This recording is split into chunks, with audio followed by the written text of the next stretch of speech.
In the next hour, we want to talk about the rising cases of gender-based violence. Is it a rise in cases or a rise in reported cases? That's one of the questions to ask. Then we're also seeing femicide.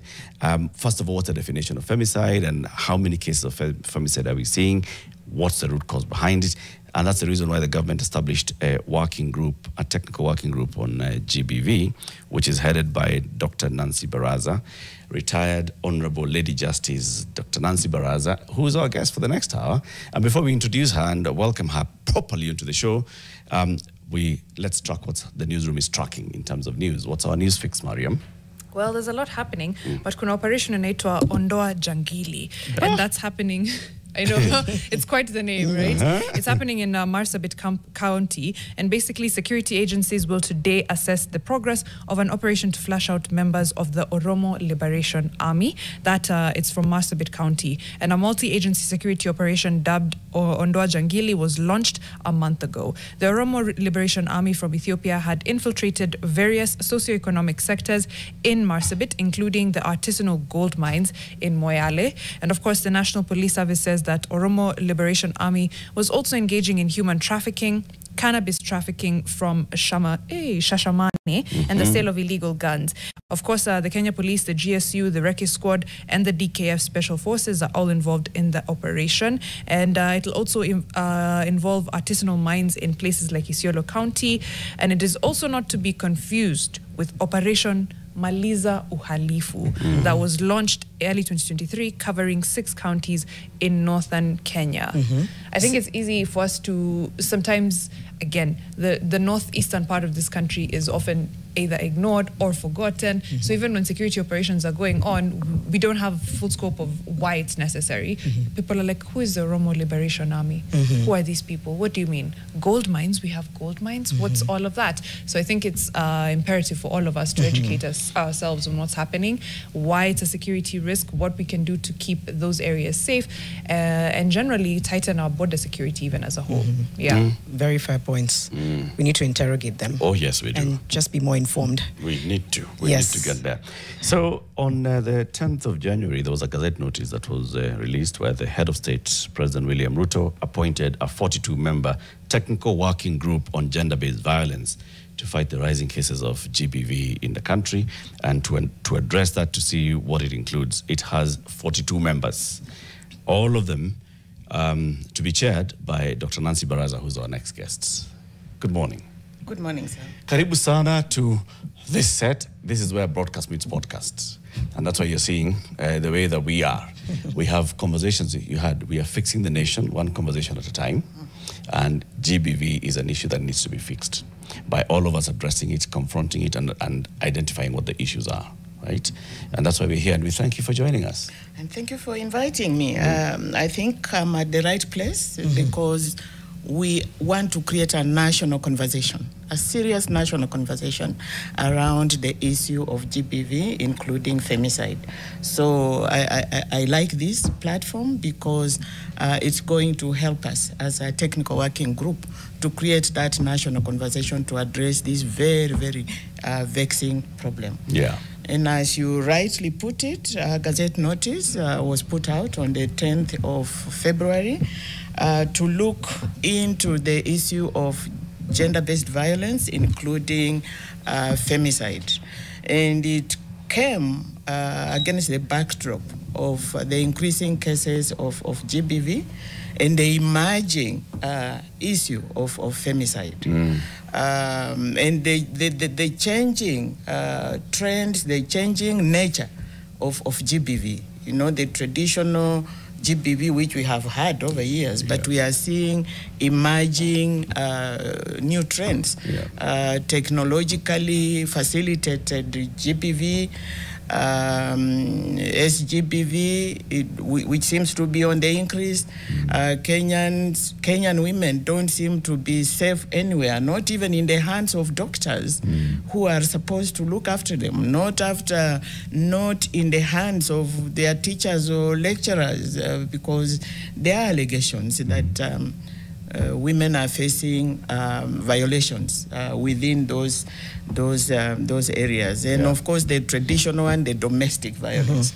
And that is where, I'm hearing such horrible stories, people calling, distraught wives being beaten up, sometimes under the nose of the police.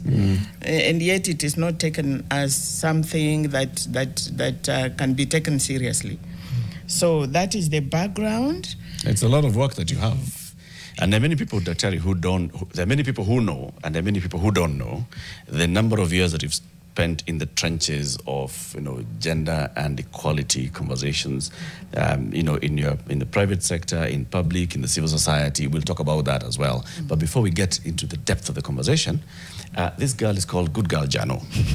And Good Girl Jano likes to look at things that have been said by people in the past, and they are quotable quotes, and then she brings them again and sees, is there a correlation between what was said then by this person to what we are seeing now? Does it relate to us now? So what we are going to do, all of us together, is to listen to her. She'll give us a couple of quotes, of hints on the person that she's quoting.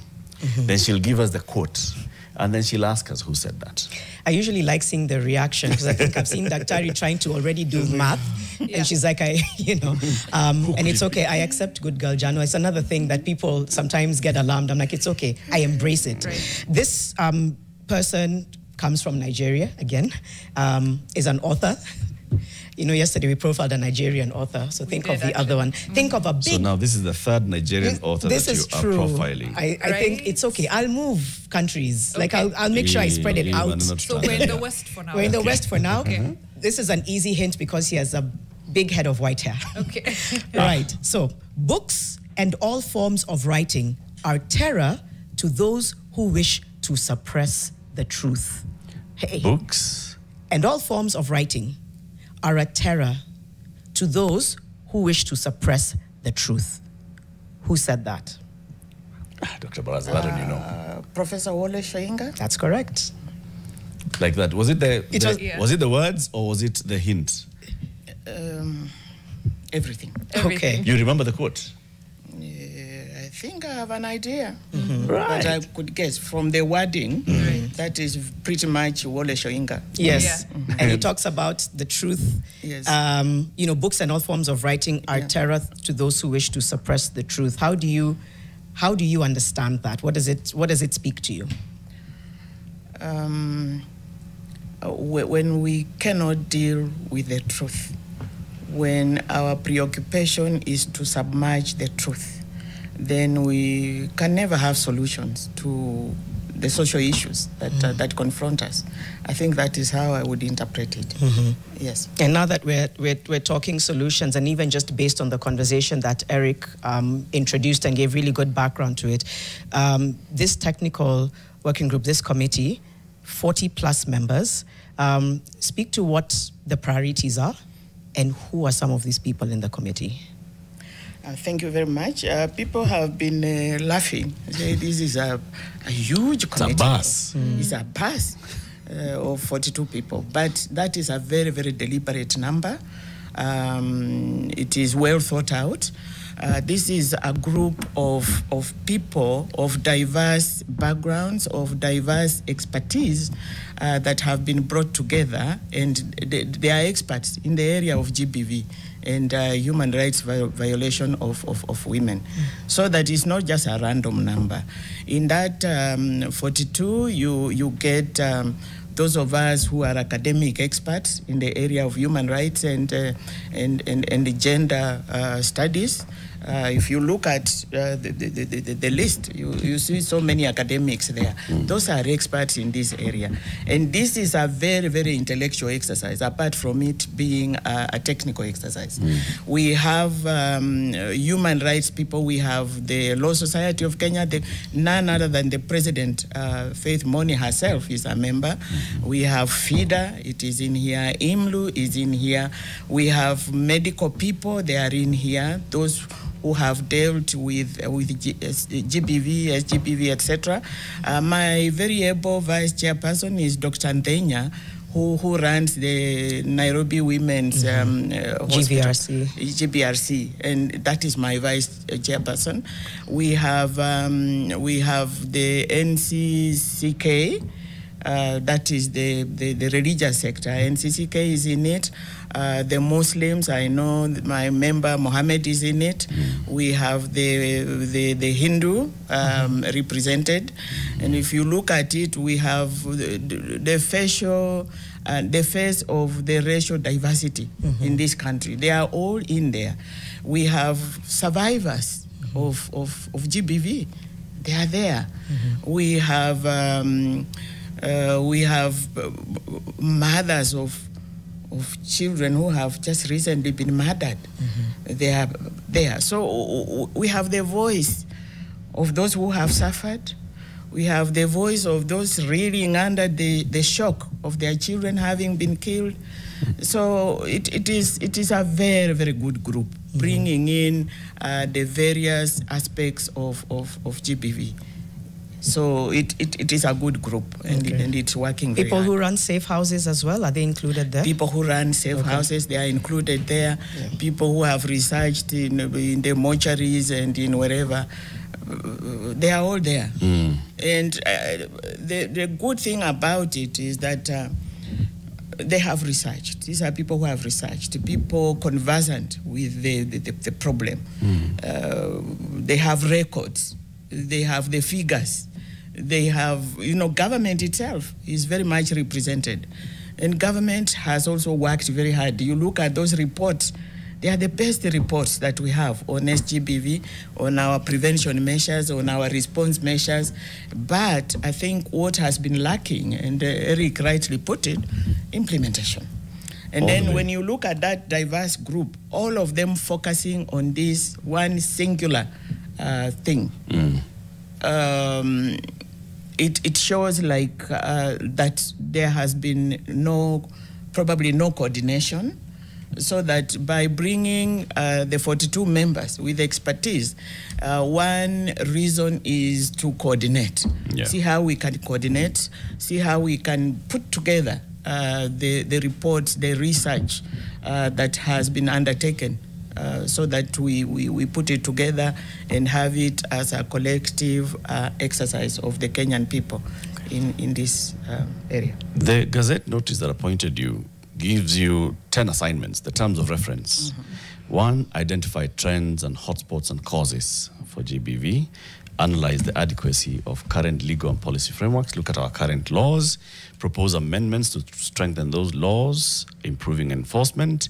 Also to evaluate resource allocation, the training levels and operational effectiveness in managing prevention and response. Conducting community engagement to get from the community inputs on solutions on how we can deal with GBV and femicide. To provide actionable recommendations on prevention, investigation, prosecution, and survivor support mechanisms, which is also a big thing on supporting the survivors. Examining the role of social media in coverage of GBV and whether this is influencing public perception and awareness, and also policy making, identifying the psychological issues that are related to GBV and femicide, establishing socioeconomic challenges contributing to GBV and femicide, and recommending proposals to strengthen family ties, to foster harmonious coexistence among family members, and to develop social structures that support the resolution of domestic disputes. It's broad, but to me it sounds like it's one leading into another. They're all interconnected, the kind of things that the work that you're supposed to do. But I always like to start from definitions.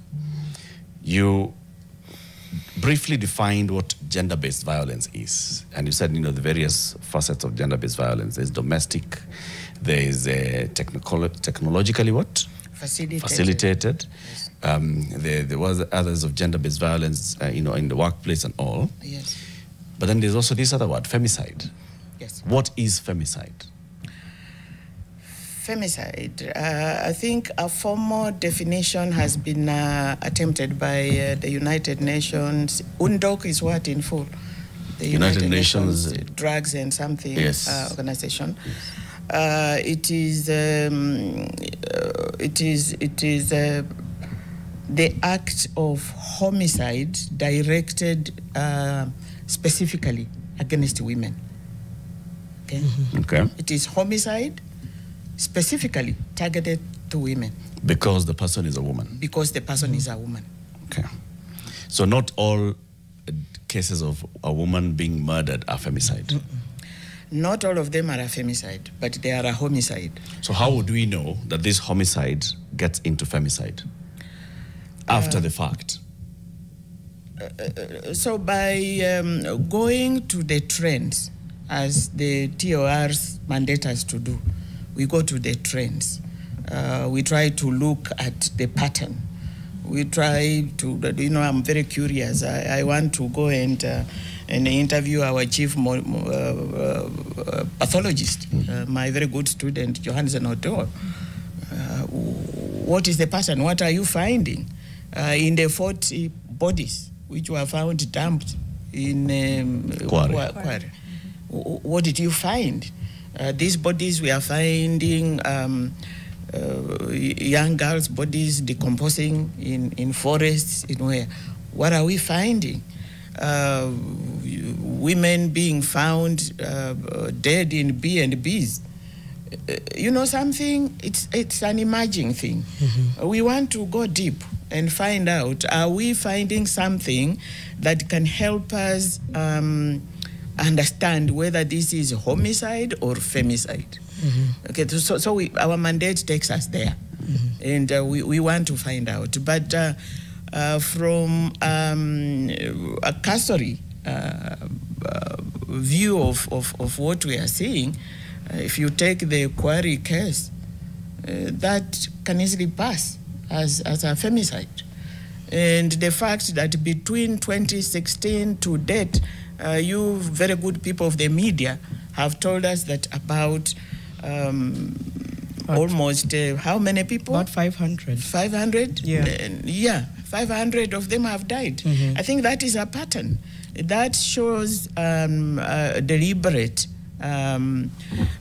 targeting of women for death. Yeah. So we want to find out, and it is upon you, the good Kenyans, to tell us what is happening. Yeah, the motivation is that it's due to gender, because a lot of people ask that question that Eric has asked, and they'll say, why are you not terming all the others? Right. But it's rooted in gender discrimination, because homicide sometimes they say can be, let's say, self-defense. Yeah. You know what I mean? Homicide is broader.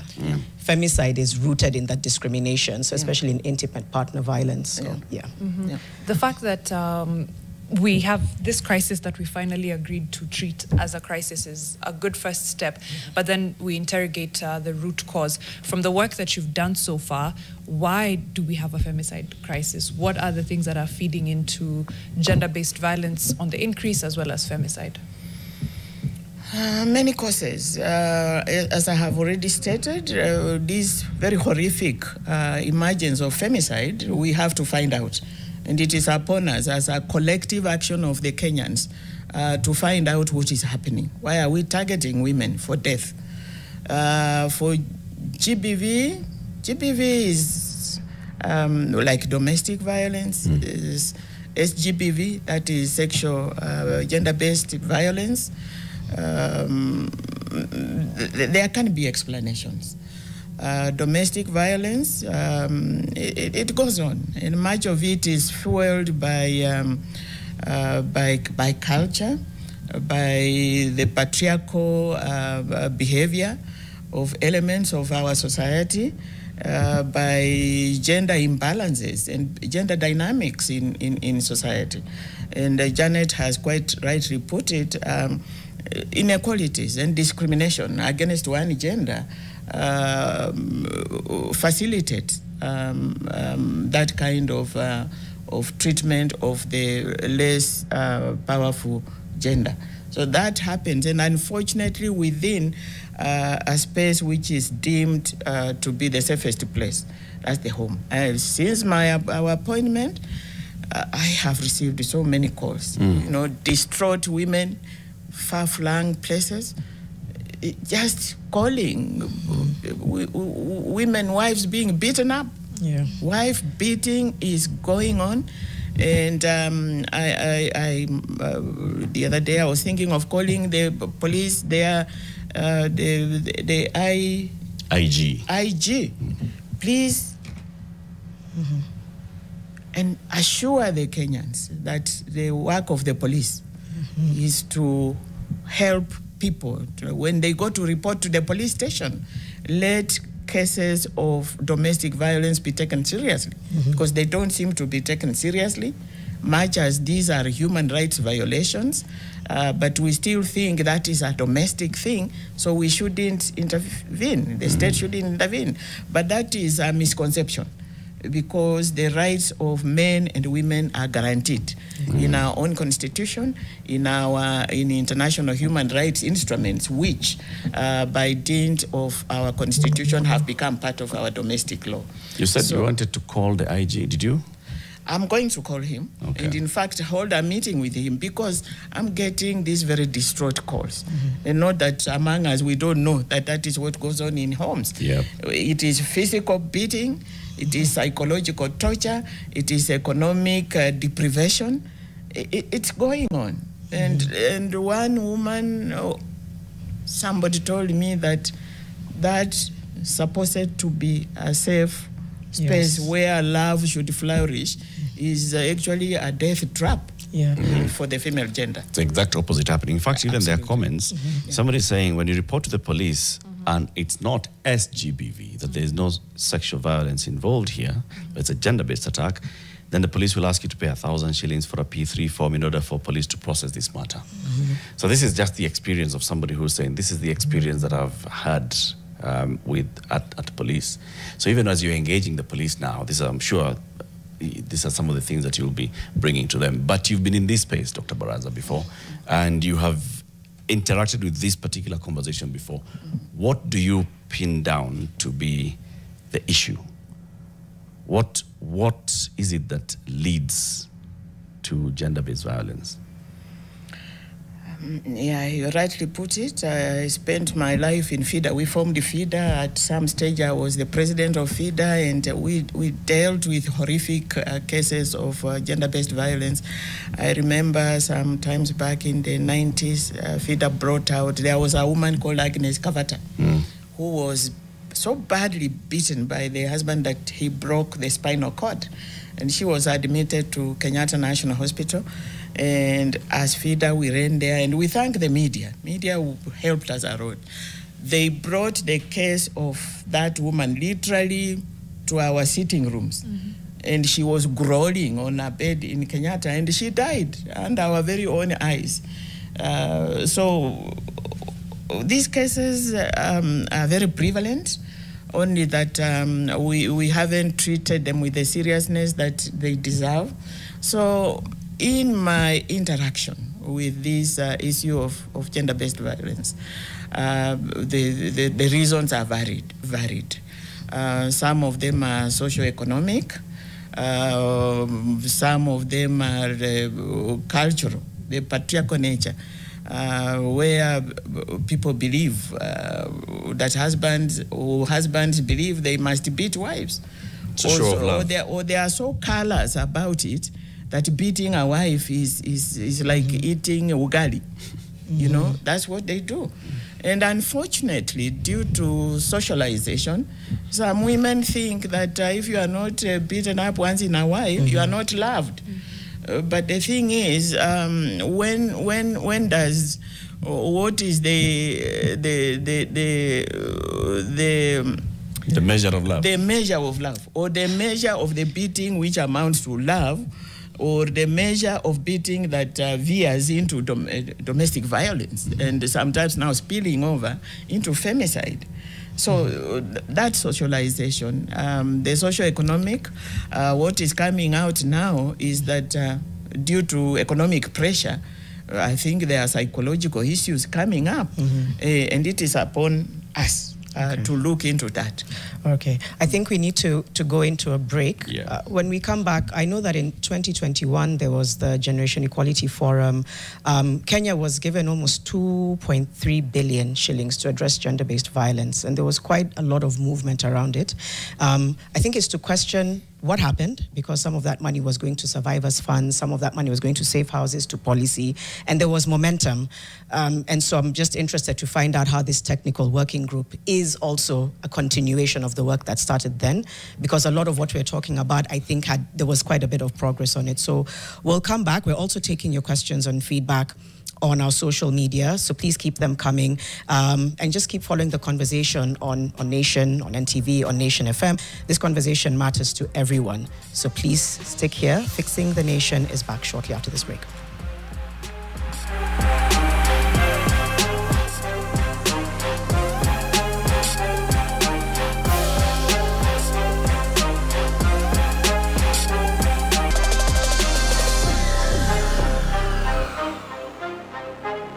What's up, Nation? Naitwa Bishi Nikorongo. I'm fixing the nation kwa Watchdog Society. What's up, Nation? The name is Shoshode Kapon, Rumba artist. Thanks for fixing the nation and patching it up, because corruption in Kenya is riding on steroids, with a filthy few steering its course.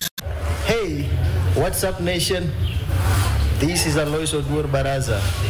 I'm fixing the nation by advocating for the boy-child rights. Good morning.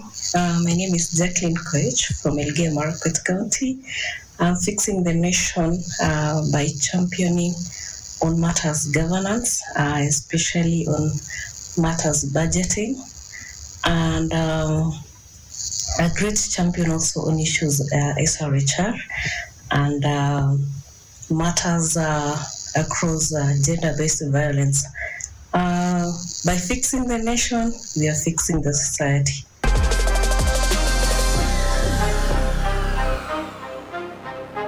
Rumba. Rumba artist. And yes,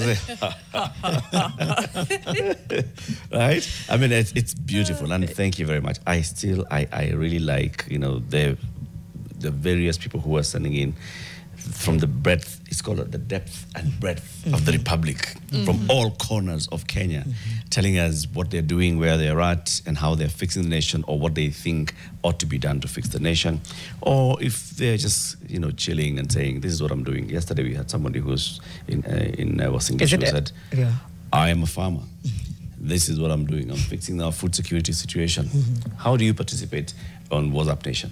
You send us a video on landscape mode. And by the way, we're also inviting Diaspora WhatsApp Nationers. Oh, yes. Kujeni, please. We want to know what's happening. Our friends who are in Bonny, Washington, Doha, a lot of the people who, Don Sabwa, you know yourselves, you're listening and watching. So wherever you are, from whichever part of the world, you use your phone on landscape mode. Tell us your name, where you are, and your message. You're all fixers, but what are you doing at that moment? What are you fixing? What are you anticipating? What are you hoping for? What's discouraging you? What's on your mind? In fact, what's on your heart? So send it to 0112 500 400, 0112 500 400. Keep them coming. We'd like to share as many of them every day as we can, and we share them every hour. So keep them coming. That's right. We're also live on our socials, on Instagram, on TikTok, as well as on Facebook, on X. You can find us anywhere on Nation FM, of course, and on NTV. And if you want to give us a call and you have any questions with our ongoing conversations with Dr. Nancy Baraza, our number is also 0719 038 858. I'll say it slow, 0719 038-858. Na kama unafikiria bundles bana ama credit, we've also got you sorted with the Smarter Bundle courtesy of Airtel. For 1,000 bob a month, you can get yourself 30 GB of data. You will WhatsApp Nation until you get tired, or we get tired, okay? 30 GB of data. You could use 1 GB a day comfortably, no wahala. And of course, you also get 400 minutes to any network and 3,000 Airtel to Airtel minutes. If you're a certified yapper, you understand, I'm talking to you, this is for you. Of course, you also get 100% of your bank to wallet transaction fee back as airtime. So anytime you move money from your bank to your mobile money wallet, that transaction fee comes back as airtime. So really, it's basically free. Get yourself the Smarter Bundle. Of course, tuna dial wapi, Eric, star 544 hash. It brings a suite of options. Choose option 0. It brings another suite of options. Choose either one for the daily and for just one-off, or 2 for recurrent. If you choose 2, every month itakuwa tukichukua 1,000. To top up. If you choose one, you have to go now again next month, Zikisha. You do *544# option 0 and then 1. Okay. Smarter bundles with Smarter Airtel. bundle. Yep. Our conversation continues with Dr. Nancy Baraza, who is chairing a technical working group that has been tasked to look into matters of GBV and to come up with recommendations that can help us address the rising cases of gender-based violence and specifically femicide. Janet, you had asked the question for the break. I had. So 2021 Generation Equality Forum basically brought stakeholders together. Globally, it was marking 25 years of Beijing, 25 plus 1. 30 years is this year. I can't believe that. Wow. But Kenya was it was the leading action coalition country globally to address gender-based violence. President Kenyatta committed 2.3 billion shillings.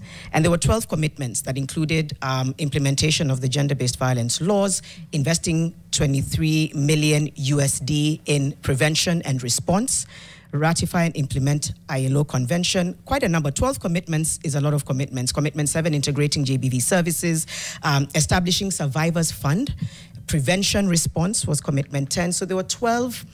And over the years, it's become very scanty how that money has been used, because it was a huge commitment, one of the first of its kind in Kenya, and one of the first of its kind in the world. So there was this kind of like mark on Kenya that year. And I feel like there was a good coming together of stakeholders, but somewhere along the way, the prioritization dipped. So now that we've come back and we have this technical working group, it's to find out where are we with that money that was allocated that was going to play a huge role in prevention. Police as well, there was going to be training for polycare. So it encompassed what you're now talking about in terms of what it is that now you're approaching to do as a technical working group. But then if we go back, there was already something that was set. And these achievements, by the way, were supposed to be done by 2026.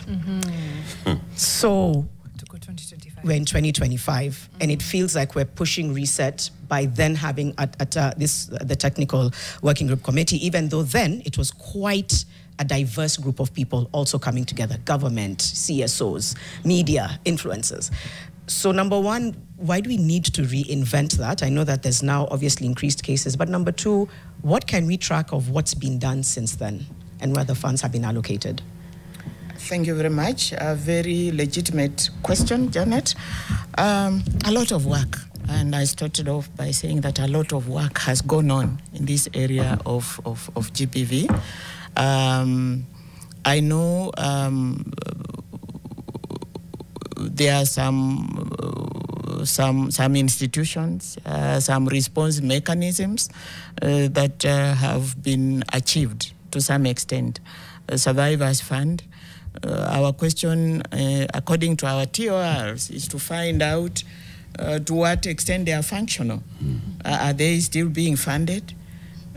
A lot of work has happened, has gone on, and we are not reinventing the wheel. In fact, we are looking at the work that has so far been done by government itself, by the NGOs sector, by our friends, the funding institutions.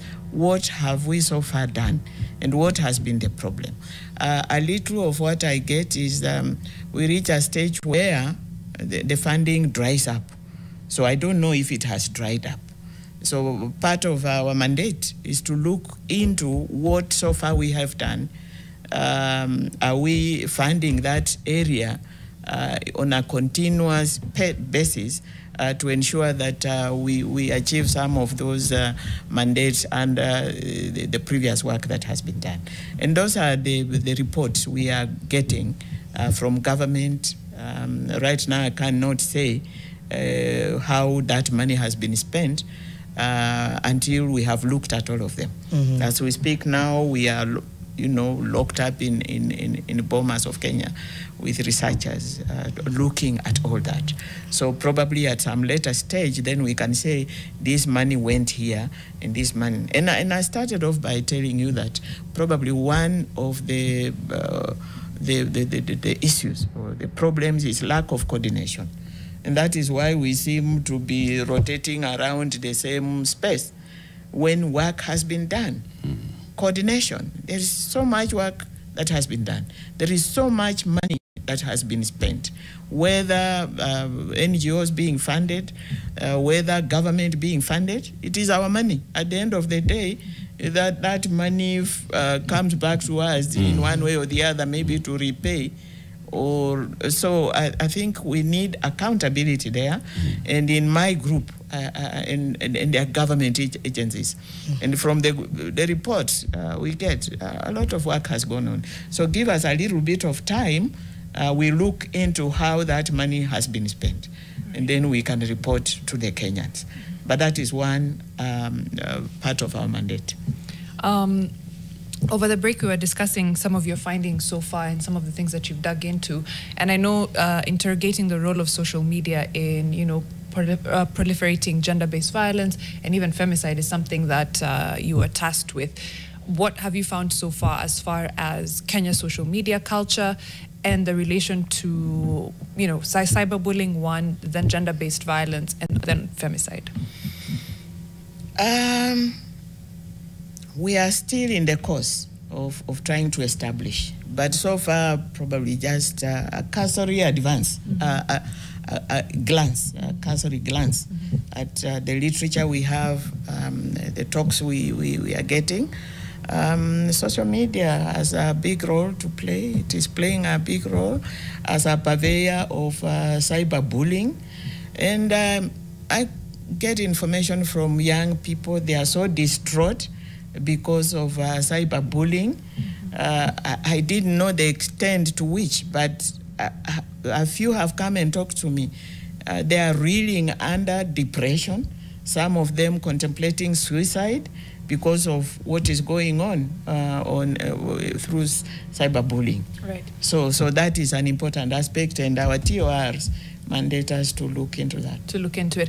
I know it's also important that we hear from survivors of gender-based violence, and we have a clip. Jackson is just going to play it right now, just to see. Sometimes we can be a bit removed from these situations, but it's also good to hear from the people who've been through it. Let's have a look at that clip from a survivor.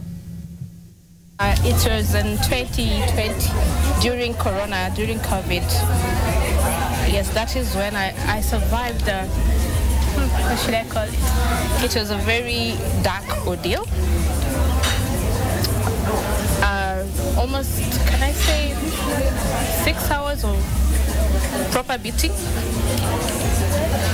from 11 a.m. You can imagine it's during Corona, you have nowhere to go. Somebody locks you in their house. You cannot move. And there are no Ubers. You're just in utter shock. And the next time you look, it's 11 p.m. and the next time you look at the watch, it is 4 a.m. And you're wondering, how did you survive? Yes. So it was, I think I was lured into it. I think it was a delayed response from him being my boyfriend and partner at that time. We had an argument, and it was a week earlier, and I thought we had solved the problem. Also, it stems from jealousy. Yeah, because we had gone out and I'd met a childhood friend, and we all had a good time. I was also with my sister. I didn't know that he felt jealous because of the other childhood friend that I met. This is someone I've known for the longest time, since I was a child. So a week experience, which is something very similar. I think the initial perception that people have of gender-based violence is that it's something that happens outside the home. It's something that's perpetrated by strangers, which is the case sometimes, but most of the times it's a boyfriend, a husband, it's someone close to you.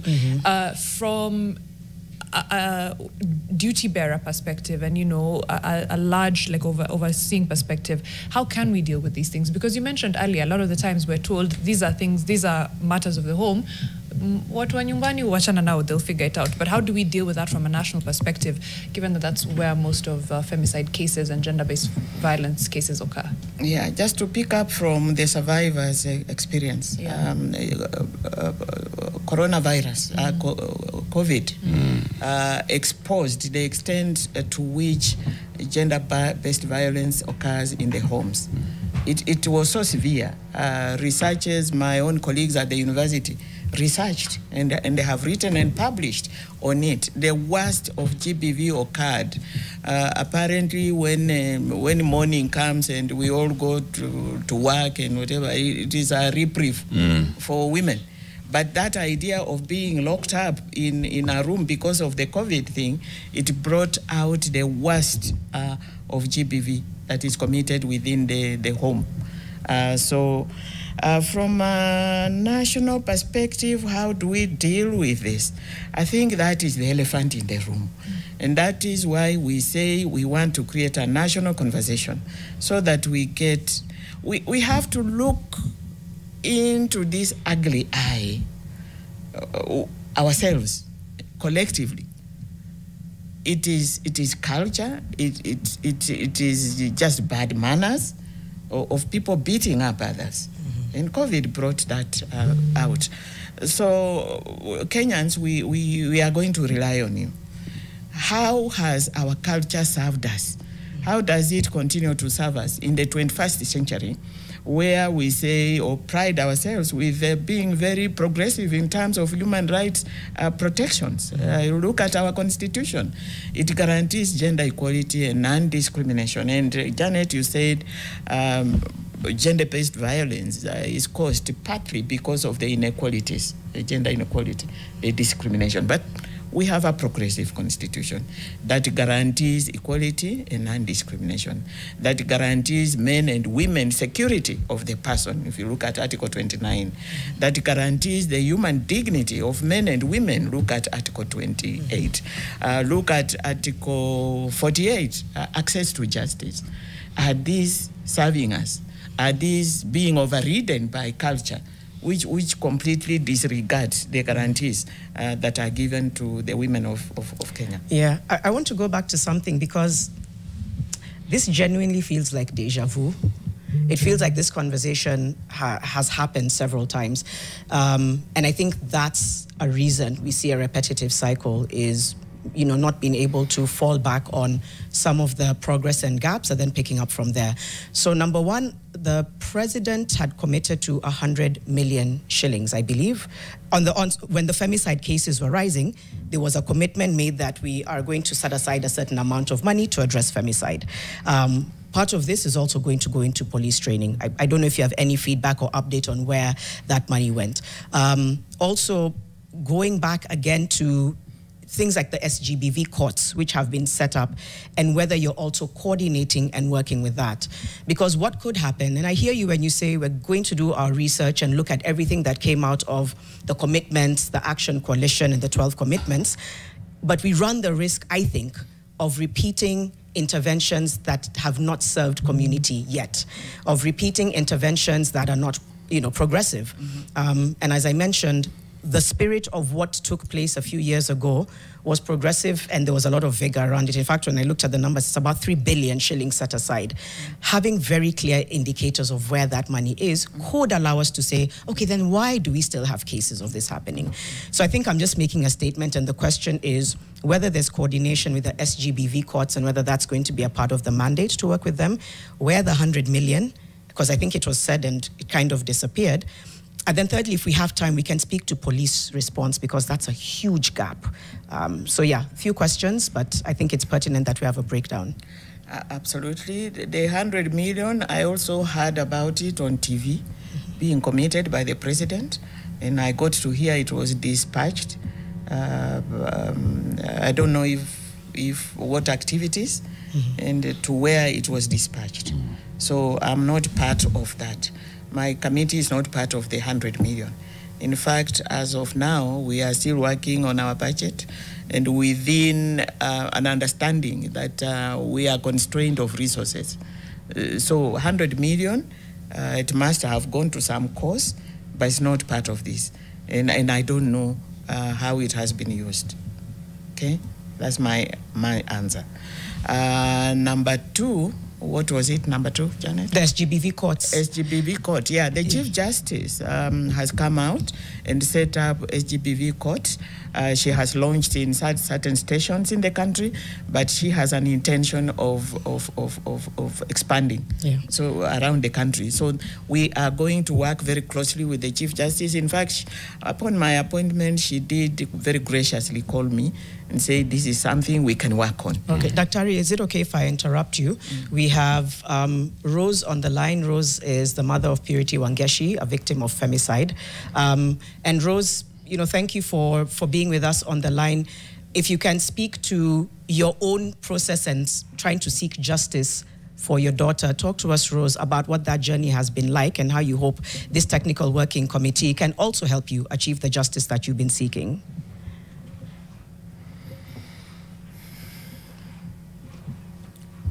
Rose, if you're on the line. Okay.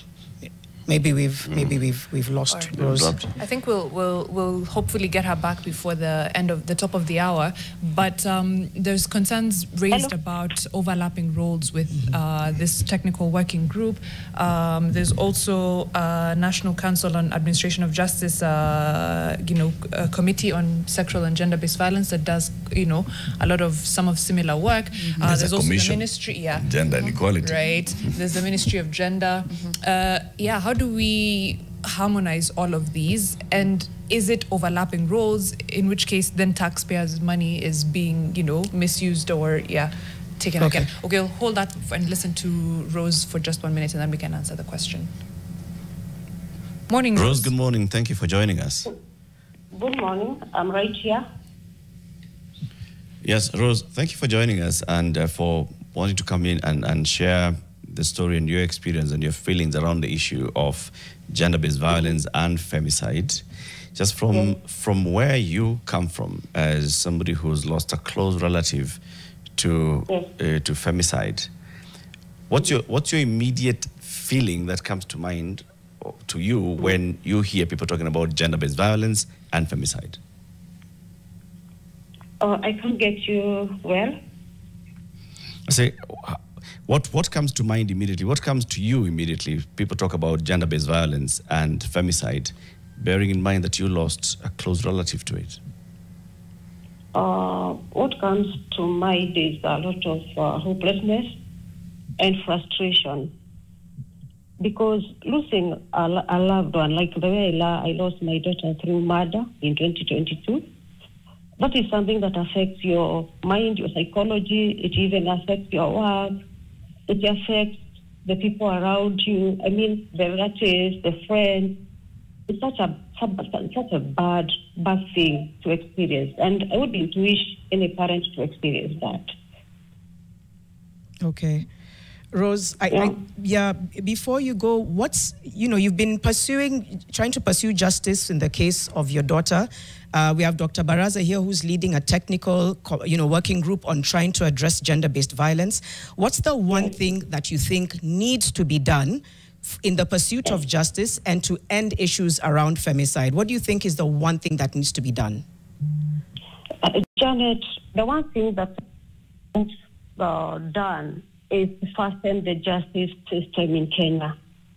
Because the more cases are delayed, the more the victims are affected. Like me, the case started in 2022 after the murder of Purity. And up to now, we've just gotten 2 hearings. And every time I go to court and I see the suspect, it causes me a lot of emotional imbalance. It affects me and it makes my wound afresh. So what I would urge the government through the president is to appoint more judges, and especially for the murder cases, so that we can fasten the cases, we make them a bit faster, at least for the victims to get justice and to get some closure. Because up to date, I will not lie to you, I've never stopped grieving my daughter. Because there are so many things that try to unwrap the wood. Every time I try to hear, and there's this case in court, and I think about it, it causes me a lot of emotional imbalance, and it also affects my work at my workplace. And it also affects those people around me because I'm supposed to be serving people. I also have my life. So it's like I stopped living my life because of all the grief that is surrounding me. So the faster the justice, the faster the healing of the victims. Thank you. And also, as they serve justice, just give me 1 minute. Yes. As they serve justice in a speedy way, it will also stop the other killings that are happening out there.